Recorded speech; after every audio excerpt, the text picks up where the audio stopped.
Hello everyone, this is Vishal and welcome to my YouTube channel exploring civil services. तो guys, आज answer writing practice की importance को समझने के लिए हम इस कोड की हेल्प लेंगे। हम देख सकते हैं फर्स्ट लाइन में 1 की पावर 365 है, मतलब अगर हम डेली कुछ ना करें 1 ईयर तक, 365 डेज तक, तो हम नेक्स्ट 1 ईयर बाद भी वहीं रहेंगे। लेकिन अगर हम डेली सिर्फ 0.01% एफर्ट लगाते हैं 365 डेज तक कंटिन्यूअस, तो ये नंबर बढ़ के 37.7 हो जाता है। मतलब कि हम अगर कुछ ना करें तो वहीं के वहीं रहते हैं, लेकिन बिल्कुल थोड़ा सा कंसिस्टेंस एफर्ट अगर लगाएं तो हम सच में बहुत ज़्यादा ग्रो कर सकते हैं। मतलब अगर एक साल तक कोई आंसर नहीं लिखें और डेली थोड़ा थोड़ा ही आंसर्स लिखें, मतलब एक आंसर का कुछ पार्ट ही लिखें, फिर भी हम 37 आंसर्स के इक्विवेलेंट लिख सकते हैं। That means really we are practicing, we are growing seriously. So let's start for the today's answer. तो गाइज, आज का टॉपिक है हमारा heat budget of earth, temperature belts of earth and pressure belts of earth. बाकी की telegram channel और playlist other important links के लिए आप डिस्क्रिप्शन बॉक्स देख सकते हैं। फर्स्ट क्वेश्चन है हमारा, identify the major elements of heat budget of earth and discuss how this would adjust with the expected climate change. तो इसमें हमारा प्राइमरी कीवर्ड है हीट बजट और क्लाइमेट चेंज, और सेकेंडरी कीवर्ड है हमको आइडेंटिफाई करना है एलिमेंट्स को। तो हम इसमें इंट्रोडक्शन में क्या लिख सकते हैं? बेसिकली हम हीट बजट की डेफिनेशन लिख सकते हैं इसमें, the balance between incoming solar radiation और आउटगोइंग टेरेस्ट्रियल रेडिएशन। मतलब सन से जो रेडिएशंस आती हैं और वापस अर्थ से जो रिफ्लेक्ट होकर जाती हैं, उसी का बैलेंस जो होता है वो हीट बजट होता है। और अर्थ इससे अपना एक कांस्टेंट टेम्परेचर मेंटेन करता है। अब बॉडी में हम क्या लिख सकते हैं? मेजर एलिमेंट, डायरेक्टली हम आंसर पे आएंगे। इसमें होता है इंसोलेशन, होता है एल्बिडो, होता है रेसिडेंस टाइम ऑफ एनर्जी होता है, और टेरेस्ट्रियल रेडिएशन होता है। अब हम इसको 1 बाय 1 एक्सप्लेन करेंगे। फिर उसके बाद अगर कोई हमारा इंपॉर्टेंट ग्राफ है वो हम बनाएंगे। जैसे ये हम बना सकते हैं कि परसेंटेज फॉर्म में कैसे कैसे एनर्जी एब्जॉर्ब होती है, रिफ्लेक्ट होती है। फिर उसके बाद हम स्पेशियल डिस्ट्रीब्यूशन दिखा सकते हैं, टेम्पोरल डिस्ट्रीब्यूशन हमने ऊपर बता दिया। फिर ये हम बता सकते हैं कि शॉर्ट वेव रेडिएशन कैसे होते हैं, लॉन्ग वेव सोलर रेडिएशन कैसे होते हैं, और एडजस्टमेंट विद क्लाइमेट चेंज बताएंगे, उसका पॉजिटिव और निगेटिव फीडबैक अर्थ का कैसा होता है, और फिर कंक्लूजन लिख देंगे। ये आंसर कंप्लीट हो जाएगा। तो चलिए इस आंसर को समझते हैं, इसमें क्या हमें लिखना है एक्चुअल में। तो इंट्रोडक्शन के बाद बॉडी पार्ट में हम इंसुलेशन में ये लिख सकते हैं कि proportion of solar energy received और इंटरसेप्टेड बाय अर्थ। मतलब अर्थ कितना सोलर एनर्जी को इंटरसेप्ट कर पाता है। ये बेसिकली ये जो नंबर होता है 1/2 बिलियन जो होता है, वही अर्थ इंटरसेप्ट कर पाता है। और इसका यूनिट होता है लैंगले, कैपिटल L और Y, इसमें हम मेज़र करते हैं। एवरेज जो अर्थ रिसीव करता है वो 1.94 किलो कैलोरीज 1.94 कैलोरीज पर स्क्वायर सेंटीमीटर पर मिनट। 1 मिनट के 1 स्क्वायर सेंटीमीटर में 1.94 कैलोरीज अर्थ रिसीव करता है। अब इसमें फैक्टर्स कौन कौन से इफेक्ट करते हैं? तो इसमें रिवॉल्यूशन होता है, रोटेशन ऑफ अर्थ ऑन इस एक्सिस होता है, रिवॉल्यूशन अराउंड द सन होता है, एंगल ऑफ इंक्लिनेशन कितना है सन रेज का, डे का लेंथ कितना है, एटमॉस्फेयर कितना ट्रांसपेरेंट है, सोलर रेडिएशन में कितना वेरिएशन होता है, ट्रोपोग्राफी कैसी है उस एरिया की जहाँ पे आ रहा है रेडिएशन। और जो रेडिएशन होता है वो बेसिकली शॉर्ट वेव फॉर्म में आता है, विजिबल और यूवी रेस के फॉर्म में, अल्ट्रावायलेट रेस के फॉर्म में, और वो रिफ्लेक्ट होता है लॉन्ग वेव रेडिएशन के फॉर्म में, जो कि इंफ्रारेड रेडिएशंस होती हैं। इंसुलेशन के बाद हमारा नेक्स्ट एलिमेंट जो है वो है एल्बिडो। तो एल्बिडो क्या होता है? The reflected sum of radiation out of total solar radiation passing through the atmosphere. मतलब कि जो तो सोलर रेडिएशंस आते हैं उसमें से रिफ्लेक्ट कितना हो पाता है एटमॉस्फेयर में, वही हमारा एल्बिडो कहलाता है। अब ये जो एटमॉस्फेयर में स्कैटर्ड, रिफ्लेक्टेड, एब्जॉर्ब सब होते हैं, लेकिन रिफ्लेक्ट जो होता है बस हम उसी को काउंट करते हैं एल्बिडो में। तो इसका ये basically it is a reflection coefficient होता है, और इसकी वैल्यू हमेशा <1 होती है। ये एनर्जी बैलेंस में बहुत इंपॉर्टेंट रोल प्ले करता है। अब टेरेस्ट्रियल रेडिएशन एल्बिडो भी हो सकता है और एस्ट्रोनॉमिकल एल्बिडो भी होता है। टेरेस्ट्रियल में हम अर्थ का एल्बिडो लेते हैं जो हमेशा अराउंड 0.31 के अराउंड रहता है, और ये ओशन, क्लाउड, फॉरेस्ट, डिजर्ट, इन सब पे डिपेंड करता है। और एस्ट्रोनॉमिकल एल्बिडो जो होता है वो measure of reflectivity of planets, इसमें एक्सेप्ट अर्थ को छोड़ के हम लेते हैं। एस्टेरॉयड्स और सेलेस्टियल बॉडीज़ होती हैं। अब rise in temperature of earth occurs when average albedo is lower than previous year. मतलब अर्थ का टेम्परेचर तभी राइज होता है जबकि अभी का जो एल्बिडो है वो कम होगा पिछले साल के एल्बिडो से। इसका मतलब ये होता है कि हायर अमाउंट ऑफ एनर्जी जो है वो एब्जॉर्ब हो रही है। फिर आता है हमारा रेसिडेंस टाइम ऑफ एनर्जी। ये बेसिकली ये period of time spend in a particular time, मतलब किसी एक टाइम में जो टाइम पीरियड में जो पर्टिकुलर टाइम स्पेंड करती है एनर्जी, वही हमारा रेसिडेंस टाइम ऑफ एनर्जी होता है। This is absorption of solar radiation. जो सोलर रेडिएशन एब्जॉर्ब होती है ये तब होती है जबकि ऑब्स्टेकल भी जो भी पार्टिकल्स होते हैं वो ऑब्स्ट्रक्ट करते हैं। वाटर वेपर हो गए, ओजोन मॉलिक्यूल्स हो गए, कार्बन डाइऑक्साइड हो गया, मॉलिक्यूल्स ऑफ क्लाउड्स हो गए, ये सब जब ऑब्स्ट्रक्शन करते हैं उसके दौरान जो एब्जॉर्प्शन होता है सोलर रेडिएशन का, वही होता है रेसिडेंस टाइम ऑफ एनर्जी।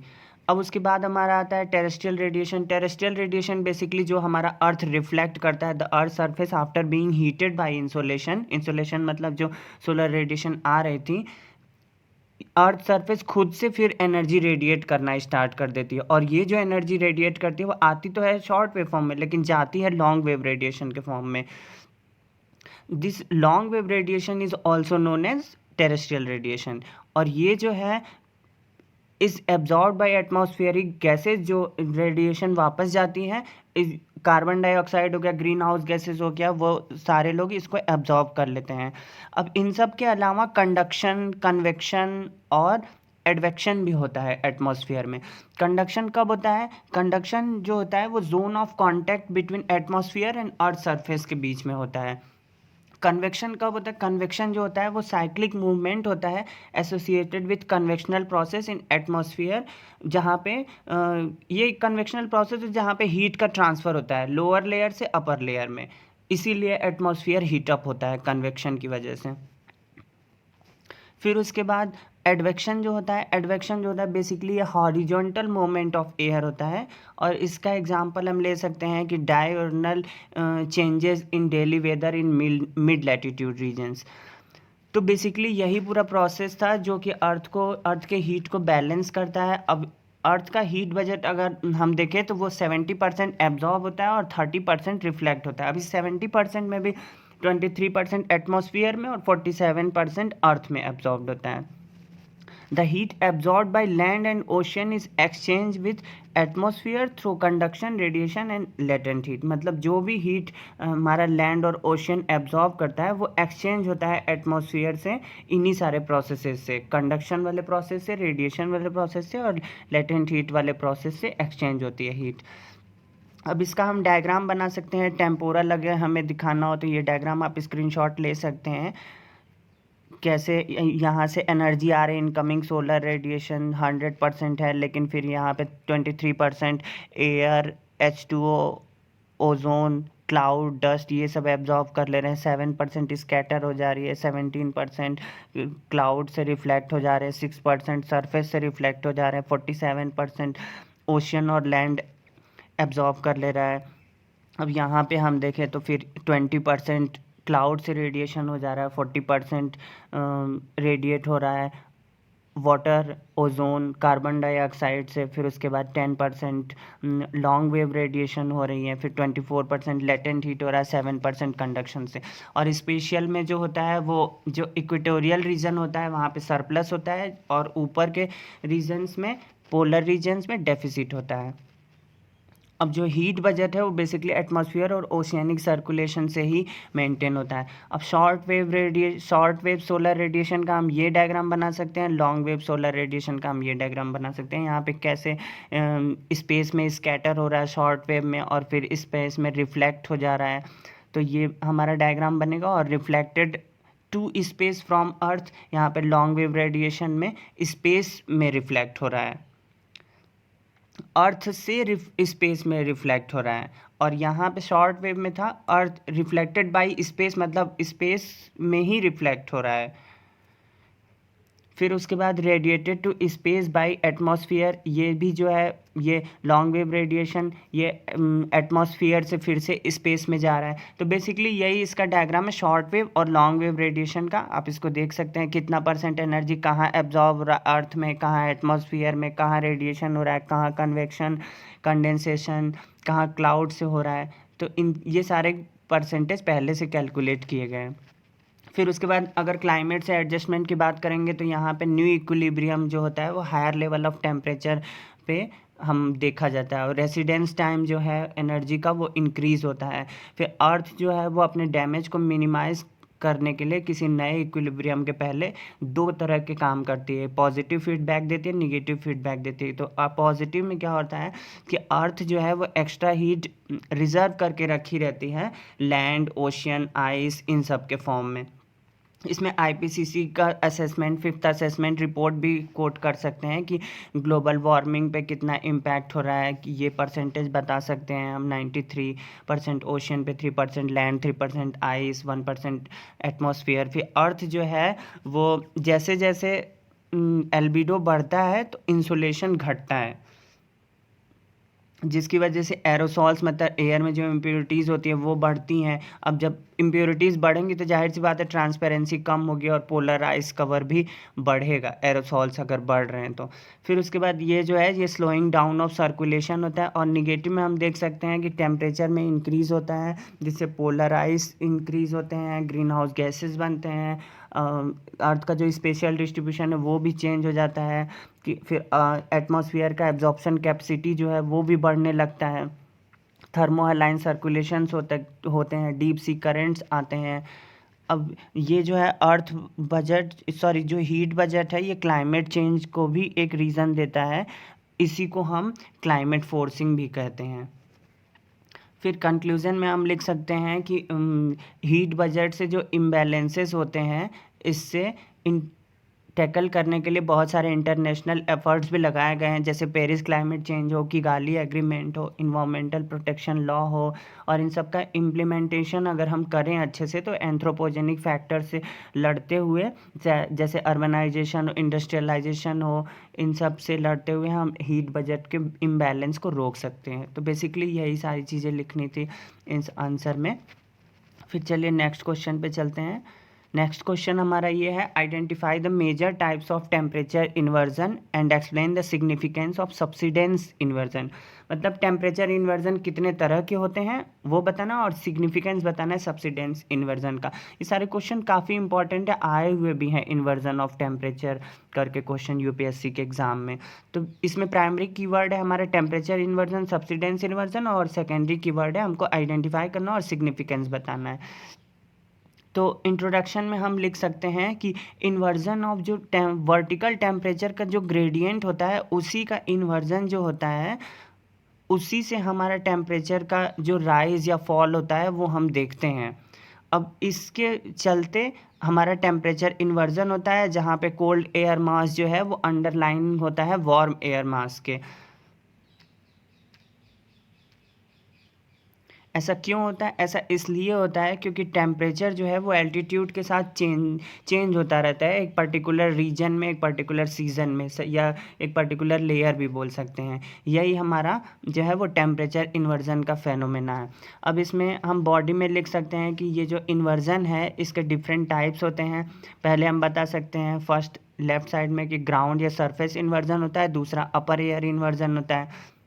जो ग्राउंड या सरफेस एयर इन्वर्जन होता है उसमें रेडिएशन इन्वर्जन आता है, एयर ड्रेनेज इन्वर्जन आता है, एडवेक्शन इन्वर्जन आता है। अब इन सब में भी अलग अलग, इसके अंदर हम थोड़ा सा लिख सकते हैं ब्रैकेट में कि रेडिएशन में radiational cooling of lower air होता है, एयर ड्रेनेज में कोल्ड डेंस एयर जो है वो from slopes drains into valleys, जो डेंस एयर होती है वो स्लोप से वैली में चली जाती है, जहाँ पे वार्म और लाइटर वैली एयर मास को रिप्लेस कर देती है।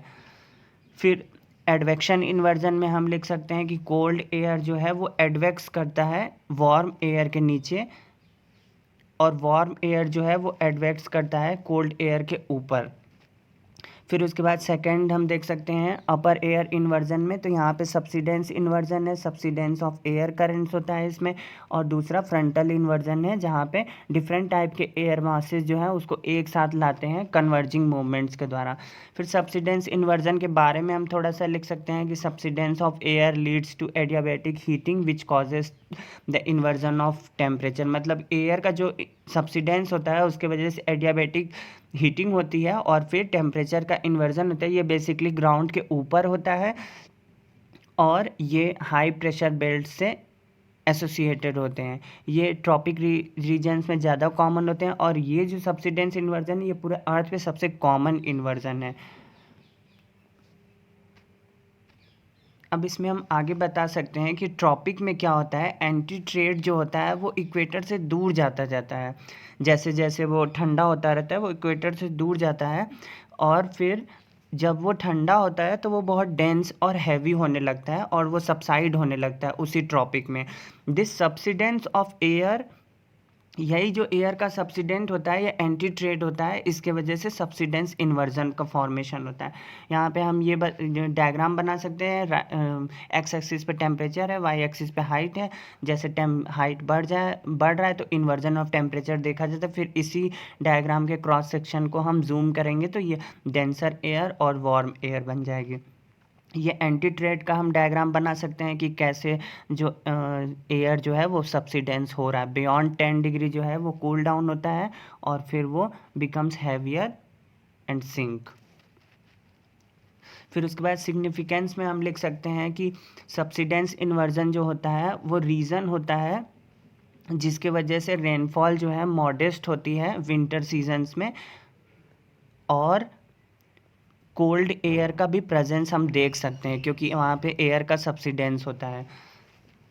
फिर और सेकंड हम बता सकते हैं कि टेम्परेचर ऑफ राइजिंग एयर जो है वो एडियाबेटिक लैप्स रेट से कंट्रोल होता है, जो कि सब्सिडेंस एयर जहाँ पे फिर लीड का फॉर्मेशन करता है और रेन मेकिंग प्रोसेसेस आते हैं। इसका एग्जांपल हम देख सकते हैं पोलर एंटी साइक्लोन्स में जो हाई प्रेशर बेल्ट्स में होता है, जहाँ पे प्रेसिपिटेशन जो है वो लेस देन 18 सेंटीमीटर होता है।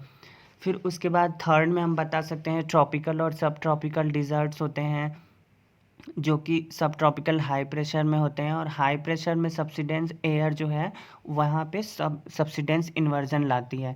इसका एग्जांपल फिर वेस्टर्न मार्जिन में हम बता सकते हैं और ये फिगर बना सकते हैं कैसे लीड का फॉर्मेशन हो रहा है ट्रोपोस्फेयर में, एनविल हेड है और टेम्परेचर का राइज हो रहा है। फिर उसके बाद फोर्थ हम इसमें लिख सकते हैं सिग्निफिकेंस इसका कि मेडिटेरेनियन क्लाइमेट जो है वो ड्राई समर होता है और ये वेट क्लाइमेट देते हैं विंटर में। लेकिन समर में क्या होता है, सब ट्रॉपिकल हाई जो होता है वो शिफ्ट होता है पोलवर्ड्स की तरफ, जिसके वजह से सब्सिडेंस इन्वर्जन के थ्रू और कम प्रेसिपिटेशन होता रहता है और जिसके वजह से फिर आगे हाई प्रेशर बेल्ट जो है वो लो रेनफॉल लाते हैं। फिर नेक्स्ट हम लिख सकते हैं प्रेसिपिटेशन जो है समर में हाई होता है और विंटर में मॉडेस्ट होता है।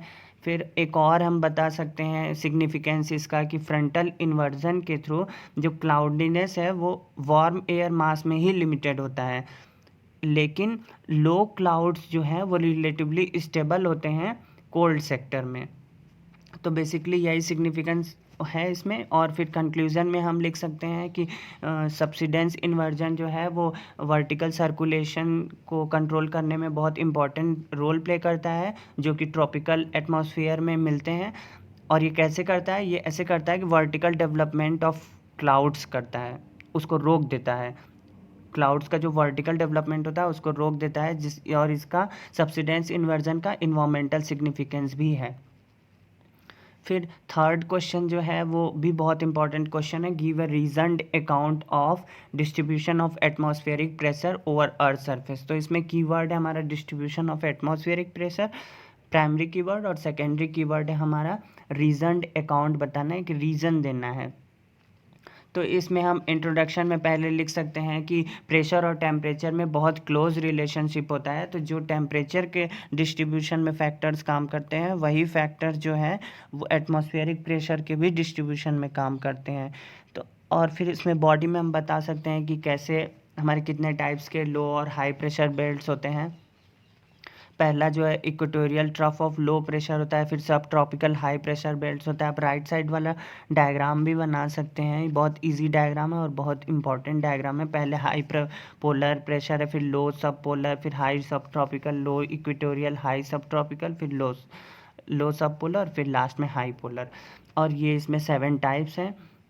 सब ट्रॉपिकल हाई प्रेशर बेल्ट, फिर उसके बाद सब ट्रॉपिकल लो प्रेशर बेल्ट, सब tropical low pressure belt south hemisphere में, फिर उसके बाद polar high northern hemisphere, polar high southern hemisphere. फिर इसमें हम बता सकते हैं इक्वेटोरियल लो प्रेशर जो है वो 5 डिग्री नॉर्थ 5 डिग्री साउथ होता है, और ये पार्टली थर्मल होता है, पार्टली मैकेनिकल होता है, क्योंकि यहाँ ट्रेड विंड्स का कन्वर्जन होता है। इसी को हम ITCZ भी बोलते हैं, इंटर ट्रॉपिकल कन्वर्जेंस जोन। फिर हम सब ट्रॉपिकल बेल्ट के बारे में लिख सकते हैं। ये 25 से 25 degree north to 35 degree north होता है, और साउथ में भी ऐसे ही होता है 25 टू 35 डिग्री। ये जो होता है ये इक्वेटर से पोल की तरफ जाते हैं तब आता है, और यहाँ पे एटमॉस्फेरिक प्रेशर जो है वो बढ़ता जाता है, और हाई प्रेशर बेल्ट को हम देख सकते हैं यहाँ पे जो है वो एयर जो है सिंक होती है हायर एल्टीट्यूड की तरफ। और फिर इसमें अपर एटमॉस्फेयर में क्या होता है, over this belt the upper layer westerlies and antitrade converge and set up descending currents in atmosphere. Upper atmosphere में जो है वो belt upper level west over this belt the upper level westerlies and antitrades converge. मतलब इस belt में क्या होता है, अपर लेवल वेस्टर्लीज और एंटी ट्रेड्स विंड्स जो होते हैं वो कन्वर्ज होते हैं, और ये डिसेंडिंग करंट का फॉर्मेशन करते हैं। इसी प्रेशर जोन को हम हॉर्स लैटिट्यूड भी कहते हैं। ये बेल्ट जो है ये डायरेक्टली थर्मल तो नहीं होता है, लेकिन मैकेनिकल होता है। क्यों होता है, क्योंकि subsidence of anti trade of Hadley cell यहाँ पे फॉर्म होता है। It displace more of a cellular form in northern hemisphere. ये नॉर्दर्न हेमिस्फेयर में सेलुलर फॉर्म में होता है, लेकिन सदर्न हेमिस्फेयर में ये सेल्स जो है वो बहुत ज़्यादा कनेक्टेड होते हैं। फिर सदर्न हेमिस्फेयर में जो है वो हाई प्रेशर ऑब्जर्व कर सकते हैं हम विंटर सीजन में, लेकिन नॉर्दर्न हेमिस्फेयर में वार्मर सीजन में हाई प्रेशर होता है। अब seasonal variation in intensity and location of subtropical high pressure cells are formed due to cancelling out of thermal and mechanical factors. अब ये जो थर्मल और मैकेनिकल फैक्टर ये आपस में भी कैंसिल होते रहते, कैंसिल आउट, जिसके वजह से सीजनल वेरिएशन हमको दिखता है, और जो सब ट्रॉपिकल हाई प्रेशर सेल्स का भी लोकेशन फॉर्म होता है। फिर उसके बाद थर्ड जो है वो सब पोलर लो प्रेशर बेल्ट होता है। ये 60 टू 70 डिग्री नॉर्थ और साउथ दोनों डायरेक्शन में होता है। ये ओशियन की तरफ होता है, बहुत ज़्यादा एक्सपेंडेड होता है, और ये जो बेल्ट का फॉर्मेशन होता है ये मैकेनिकल होता है, मैकेनिकल रीजन्स की वजह से होता है, और थर्मल रीजन्स की वजह से उतना नहीं होता है। ये it is form due to formation of atmospheric front के फॉर्मेशन से ही ये बेल्ट बनता है। और यहाँ पे वार्म एयर जो होती है वो राइज होती है ऊपर की तरफ, क्योंकि नीचे लो प्रेशर बनता है।